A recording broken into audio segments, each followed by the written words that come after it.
It's October, so we're in the run-up to Halloween. But with all the COVID restrictions in place, it's unlikely there'll be many parties. But if you want to see large groups of mindless, zombie-like creatures, simply go along to one of the weekly protests from people who think that wearing a piece of cloth over their face is akin to living in Nazi Germany. 5G is a weapon. Bill Gates, nanotechnology. If there was a zombie outbreak, the safest place to be would be at a COVID protest. Because zombies eat brains, so they'd leave that lot well alone. In fact, the zombies might be worried about catching whatever intelligence-sapping disease it is that all the protesters have got. And now, Poundland are selling a product which is causing some controversy. And if you're from outside the UK, Poundland is like a chain of dollar stores. Places where you buy bleach and shower gel and shitloads of badly made Chinese plastic crap that's broken by the time you get it home. But for Halloween, they're selling Ouija boards. Paranormal expert Paul Masters has warned of the dangers surrounding Ouija boards, saying they should never be used by children or even adults unless they're trained psychic mediums. Con artists.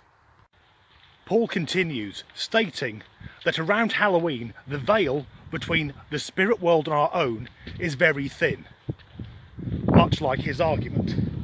He goes on to say that malevolent spirits will try to communicate, as well as demons seeking to possess those who meddle in the occult, and it could even open up a portal to hell. I'm not worried about the entrance to hell opening up because I've already been there.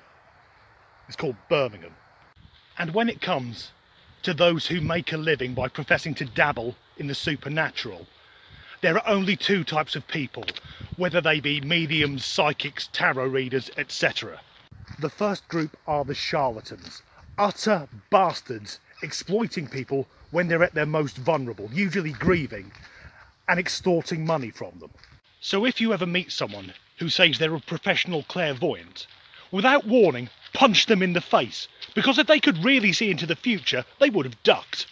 And the other group of people are those who claim and believe they have psychic abilities, but they're usually just delusional half-wits desperate to appear interesting. So what about the history of the Ouija board? Well, talking boards date back to 12th century China. And the Ouija board as we know it was first sold in the 19th century by a man called Elijah Bond, and the name is now owned by toy maker Hasbro.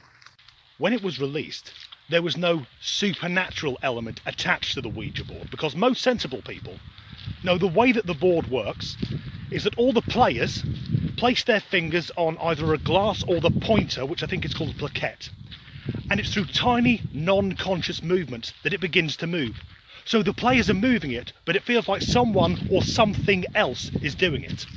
The name Ouija was said to be ancient Egyptian, and that was just clever marketing. Because in the 19th century, Egyptology was huge, and white Europeans were doing what we do best. Going to someone else's country and nicking shit that doesn't belong to us. But the name is really just a combination of the French and German words for yes, oui and ja.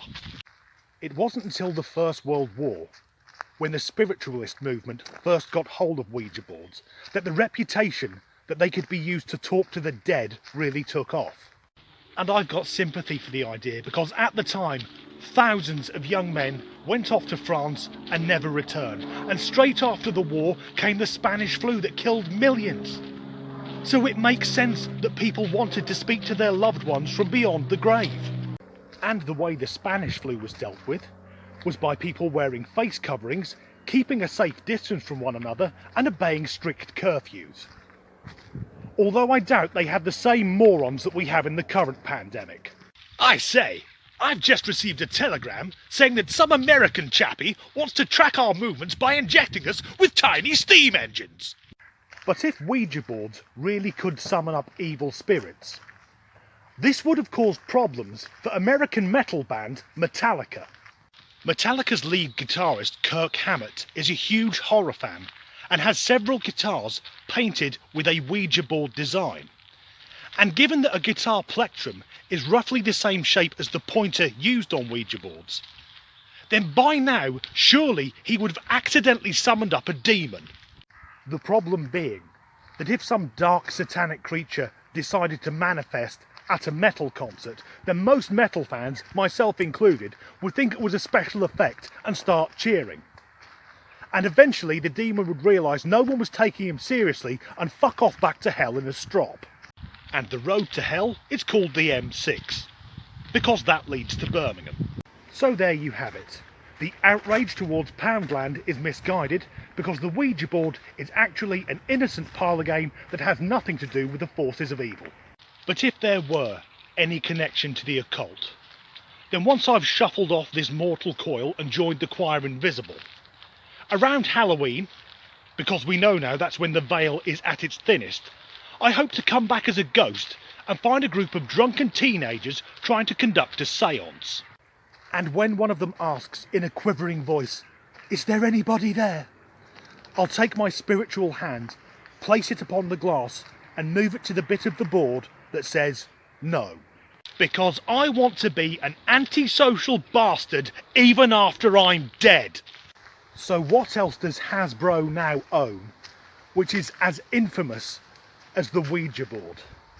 Well, if you want to witness true evil, get a group of family or friends together and suggest playing Monopoly. Thanks for watching.